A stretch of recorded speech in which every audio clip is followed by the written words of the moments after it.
Assalamualaikum Bapak Ibu, saya akan berbagi bagaimana membuat kursus atau memasukkan mata kuliah kepada program SPADA atau kepada program Moodle. Nah, Bapak Ibu, pada awalnya Bapak Ibu silahkan meminta akun kepada admin ya atau operator untuk bisa login ke dalam akun SPADA itu ya, baik akun SPADA di perguruan tinggi Bapak Ibu atau di sekolah Bapak Ibu ya. Nah, kemudian setelah itu baru Bapak Ibu login menggunakan eh, password untuk masuk atau akun tersebut ya. Kemudian silahkan Bapak Ibu login. Nah, setelah login, maka Bapak Ibu silahkan eh, ya, setelah login Bapak Ibu akan maaf. Ya, setelah login Bapak Ibu akan memiliki tampilan seperti ini. Nah, seperti ini. Maka Bapak Ibu akan ada namanya di kanan atas ya. Nah, setelah itu Bapak Ibu perhatikan ini. Ada add new course. Add new course. Artinya ini yang Bapak Ibu klik untuk membuat atau untuk memasukkan mata kuliah Bapak Ibu ke dalam SPADA atau ke dalam program Moodle. Setelah itu Bapak Ibu klik maka akan tampil seperti ini. Nah, setelah tampil maka Bapak Ibu akan mengetik nama mata kuliah. Misalnya saya karena ini contoh jadi contoh contoh MK ya, contoh mata kuliah. Nah, ini namanya contoh mata kuliah. Nah, ini mungkin ini terserah apa CM atau conmat ya, terserah. Nah, mungkin ini CM saja ya, contoh mata kuliah. Jadi ini singkatan dari mata kuliah tersebut ya, CM. Kemudian di sini kurs kategorinya itu sebenarnya nanti Bapak Ibu bisa pilih ya. Bisa pilih sesuai dengan semesternya. Misalnya semester genap 2022 atau 2021-22 genap Fakultas MIPA. Nah, misalnya ini contohnya adalah jadi ada kategorinya, ini ada 212 genap jurusan fisika, kimia. Ini sudah dirancang oleh adminnya nanti ya. Kalau ada VIP juga ada teknik dan sebagainya. Jadi kita masukkan ke dalam kategori tersebut ya. Ya. Oke, karena ini contoh kita masukkan di sini aja, tim LMS Workshop UNG. Oke. Ya, kalau Bapak Ibu akan masukkan di MIPA misalnya, di MIPA maka yang muncul adalah MIPA ini ya. Oke, jadi itu kategorinya. Jadi Bapak Ibu tentukan. Kemudian ini tetap show karena kursus ini kan harus terlihat ya. Kemudian ini adalah course date, course start date. Jadi ini kapan Bapak Ibu akan memulai kursus ini atau mata kuliah ini kapan pelaksananya. Silahkan di set tanggalnya.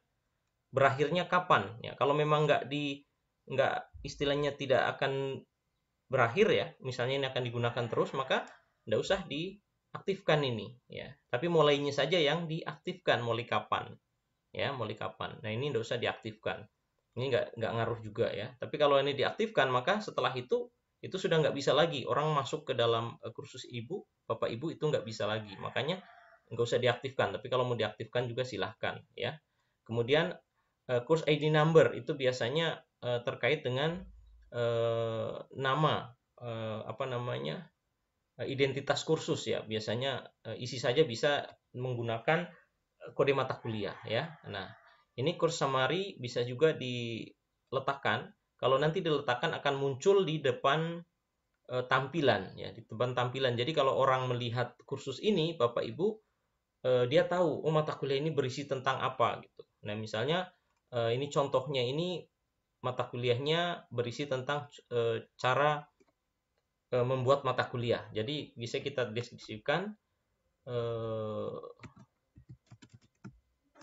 MK ini berisi contoh bagaimana membuat kursus. Ya, nanti ini akan tampil di depan ya, akan tampil di depan. Nah, ini silakan kalau memasukkan foto terkait kursus tersebut ya. Biasanya yang kita masukkan adalah apa ya, gambar mungkin gambar dosennya ya, gambar dosennya dalam bentuk ini ya, atau gambar kursusnya misalnya karena contoh ya gambar tentang contoh. Nah, di sini Bapak Ibu ada course format. Course format ini silahkan Bapak Ibu menggunakan format yang mana. Format itu kalau yang selama ini saya gunakan itu ada dua. Format berdasarkan topik. Jadi kalau ada 16 kali pertemuan ya, tapi topiknya ada 8. Ya, maka kita berdasarkan topik saja. Ya, topik format. Kalau berdasarkan pertemuan atau berdasarkan minggu juga silahkan. Minggu pertama, format pertama. Tetapi kalau kita menggunakan minggu, itu biasanya satu topik kita buat sampai 2-3 minggu karena kedalaman materinya atau keluasan materinya. Jadi kalau saya selama ini beberapa teman itu menggunakan topik. Ya, topiknya ada berapa ya itu. Jadi satu topik bisa saja 2 minggu, bisa saja 3 minggu, tergantung luas tidaknya topik tersebut. Ya, ada juga yang satu topik 1 minggu. Nah, jadi gitu. Ya, jadi kita gunakan topik saja ya, karena rata-rata juga memang menggunakan topik. Nah, number of section. Nah, number of section ini berapa topik yang Bapak Ibu akan masukkan. Nah, tentu ada misalnya ada 8 topik, maka ditambah UTS dengan UAS. Ya, jadi kalau 8 topik maka 10. Ya. Kalau ada 10 topik maka jadi 12 karena ada UTS ada UAS. Ini tergantung berapa topik yang Bapak Ibu miliki di mata kuliah tersebut. Jadi kita ambil aja misalnya 8 topik. Ya, jadi kita tambah lagi 10. Kenapa tambah UTS sama UAS? Jadi ada 10. Nah, setelah 10 maka ini biar aja seperti ini sesuai standar. Baru kita lakukan save and return. Ya, jadi ini akan kita save. Yang lainnya diabaikan saja dulu Bapak Ibu. Ini memang sudah di-set sesuai standar ya, sesuai standar. Ini juga sebenarnya tadi sudah sesuai standar, tapi kita menunjukkan jangan sampai Bapak Ibu menambah jumlah topiknya. Atau Bapak Ibu ingin per minggu aja, ya silahkan per minggu. Tetapi bagaimana kalau per minggu ada topik yang harus selesai 3 minggu, berarti Bapak Ibu harus gunakan itu per 3 minggu, itu nggak ada masalah ya. Baik, kita save and return. Kalau ini save and display berarti setelah disimpan ini yang muncul lagi gitu ya. Jadi save and return. Jadi kita setelah kita simpan kita kembali ke depan. Nah, oke. Jadi mata kuliah tadi sudah disimpan ya. Memang tidak muncul di sini. Oke. Ini jangan usah diklik lagi ya. Jadi langsung kita ke set home. Set home. Nah, ini ada nggak mata kuliah tadi? Nih, contoh mata kuliah ini ya, muncul di sini, contoh mata kuliah. Nah, di contoh mata kuliah inilah kita akan klik, Ibu, untuk kita masukkan materi-materi yang kita harapkan. Kita klik di sini. Nah, kita klik di sini. Nah, inilah muncul beberapa topik sesuai harapan kita tadi, ada 10. Nah, jadi ada 10. Setelah ini, yang diklik duluan yang mana? Yang diklik duluan adalah ini, kanan atas, turn edit on. Nah, turn edit on, maka akan muncul ada gambar pensil. Gambar pensil ini adalah untuk mengedit. Ya, pertama kita tunjukkan gambar pensil. Topik 1 tentang apa? Jadi kita klik di pensilnya dulu. Jadi kita lari ke topik 1 dulu. Topik 1 tentang orientasi perkuliahan. Ini contoh. Ya, kita gunakan huruf besar, Bapak. Baru setelah ketik kita enter. Nah, topik 1 gantikan dengan orientasi perkuliahan. Atau misalnya kita letakkan juga topik 1 tetap ini. Topik 1 titik orientasi perkuliahan. Nah, maka jadinya seperti ini. Ya, silahkan Bapak Ibu mau biar seperti ini juga bisa atau langsung ini bisa. Silahkan, ini tergantung. Nah, kita fokus di topik 1. Topik 1. Nah, di topik 1 ini kita akan tambahkan aktivitas.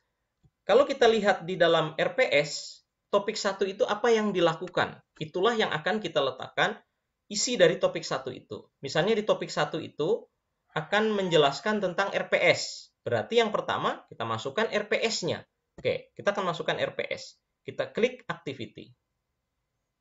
Nah, RPS, nah sebelum masuk ke sana, ini saya akan menjelaskan beberapa menu yang ada.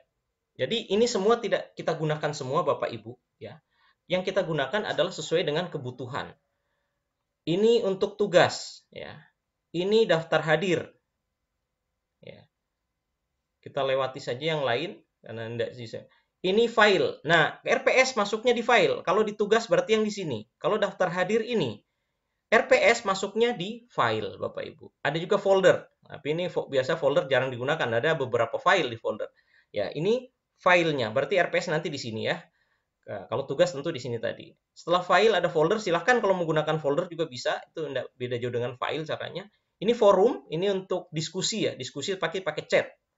Ini ada Google Meet, ini linknya tentu harus kita miliki dan kita upload di situ ya. Jadi di luar sistem ini ya, kita ini hanya untuk mengupload. Ya kalau Bapak Ibu pernah ikut PPG itu mungkin kira-kira begitu, linknya masuk, diklik terus masuk Google Meet. Kemudian ini tidak kita pakai juga. Ada page. Page ini hanya menampilkan sebuah halaman ya, halaman di dalam situ, ya halaman saja gitu ya.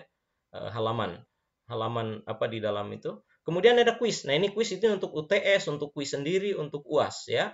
Ada multiple choice, ada pilihan ganda, ada menjodohkan dan macam-macam. Kemudian ada URL. Nah, ini URL sangat luas Bapak Ibu. URL sangat URL bisa berarti untuk URL atau link ya. Link untuk materi, untuk video, untuk ya termasuk YouTube itu. Untuk apa ya, materi dan untuk yang lainnya yang jelas materi, video atau apapun itu bisa digunakan di dalam URL ini ya. Nah, kalau file ini file yang diambil dari laptop kita, tetapi kalau URL ini diambil secara online gitu ya. Ya, lebih bagus sebenarnya URL. Kenapa? Kalau file ini masuk di dalam LMS nanti makin lama makin berat. Nah, kalau link itu kan tidak. Nah, misalnya saja filenya itu dimasukkan di dalam Google Drive, drive-nya itulah yang di URL-kan gitu. Ya. Kemudian ada Zoom meeting. Nah, ini workshop ini agak sedikit ini ya, agak-agak ribet begitu. Begitu juga ini H5P itu tadi malam saya agak pelajari itu agak ya nanti kita akan pelajari kalau sudah ini semua sudah bisa, nanti tambahannya itu. Zoom Meeting itu sama dengan Google Meet, tinggal aplikasinya yang berbeda ya. Jadi ini sama saja ya. Zoom Meeting dengan Google Meet, ya silakan mau pakai Zoom Meeting atau Google Meet. Kalau Bapak Ibu punya Zoom Meeting ya pakai Zoom untuk linknya atau Google Meet disetting sesuai dengan ketentuan. Jadi ini silakan kalau mau diputar lagi ya dimajukan lagi videonya ya. Apa saja sih fungsi ini ya. Jadi tugas, ada absen, ada file, ada folder, ada forum ya untuk diskusi secara pakai chat ini ya kalau forumnya. Nah, kalau ini diskusi online ya atau secara tatap muka langsung ya. Kemudian ada halaman ya untuk menampilkan sebuah halaman apa ya, ada informasi apa. Ada quiz yaitu untuk UTS, UAS dan quiz itu sendiri. Kemudian ada link untuk baik video dan sebagainya. Kemudian ada juga Zoom meeting yang sama dengan Google. Nah, yang kita akan masukkan tadi adalah RPS, tentu kita menggunakan file. Kita klik file. Nah, nama filenya apa? Tadi kan RPS ya, tentu RPS. RPS, apalah itu. Kalau mau ditambahkan silakan. Deskripsinya apa? Ya, tentu setelah RPS-nya kita upload, kita tampilkan ya deskripsinya. Kalau tidak ditampilkan nanti mahasiswa mengklik baru ini muncul. Tapi kalau kita tampilkan maka tanpa diklik ini sudah muncul deskripsi dari RPS itu. Nah, RPS itu disuruh ngapain sama mahasiswa? Nah, misalnya disuruh simak, ya, tentu silakan ya. Ya, tentu jangan lupa Bapak Ibu di sini di dalam deskripsi itu jangan lupa salam, ya, salam, kemudian sapa, kemudian isi atau tujuan, ya, apa yang dipinta, kemudian penutup atau salam juga ya. Nah, misalnya salam ya, assalamualaikum, selamat pagi dan sebagainya. Apa adik-adik mahasiswa yang saya banggakan dan sebagainya, isinya apa? Silahkan simak RPS berikut ini. Nah, itu penutup, demikian, terima kasih. Udah gitu. Nah, uploadlah RPS-nya. Kita akan upload RPS-nya. Ya, setelah kita klik untuk upload tadi di tempat tadi, maka kita langsung choose file. Nah, ini terserah RPS-nya di bagian mana Bapak Ibu. Apakah sudah ada di email, di link atau apa. Nah, ini karena RPS-nya ada di dalam laptop, maka kita gunakan upload file. Nah, kalau misalnya ada di mana ya kita silahkan gunakan ini ya. Oke, upload file, kemudian choose sama seperti kita melampirkan di WA. Kemudian, nah ini, kita langsung cari RPS-nya, kita klik, kemudian kita open. Nah, ini sudah masuk. RPS berbasis CPL, maka kita upload. Nah, ini sudah muncul di dalam sini, maka kita save and return to course. Kita save. Nah, ini Bapak Ibu, muncullah RPS-nya di sini, ya. Nah, itu satu contoh Bapak Ibu. Jadi nanti bisa kita akan buat seperti itu. ya baik itu RPS dan